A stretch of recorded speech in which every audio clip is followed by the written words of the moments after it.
Hey there, this is the Bad Minimalist, and while I'm trying really hard to look cool on camera, I'm going to tell you guys how I try to keep my wardrobe as sustainable and conscious as possible. Spoiler alert, you're going to see my butt cheeks. Since running around naked is generally frowned upon, and I'm in an area of the United States that it is too damn cold to do that, I have to maintain my hot 90s dad aesthetic somehow, and I do that by shopping secondhand or thrifting, and that's the thing that I go to most because it's the most conscious and most sustainable thing that I can do.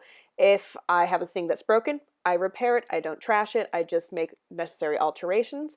And at the last tier, I buy from local small businesses or eco-conscious brands if I'm unable to find something at a thrift store. Believe me, I would love to be able to thrift bras, but since I'm such an unusually large size, that's not an option. So this one I bought from a small local lingerie boutique. Underwear is basically the only thing that I won't thrift, so I buy these brand new from a sustainable and conscious brand.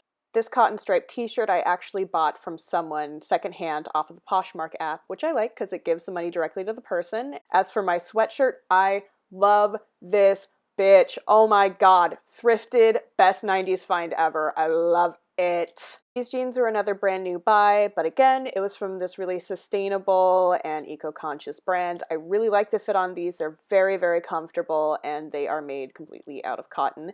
As for my jacket, I've had this thing for several years. It's way too big for me at this point, and I've made so many repairs and alterations to this just because it works fine. I don't feel like I need to get rid of it, so I'm just making it different to suit my needs.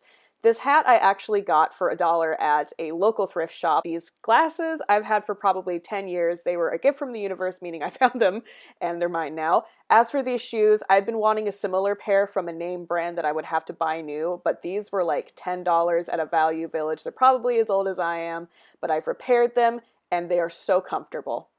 Thank you all for coming to my TED Talk, and I will take questions in the comments section.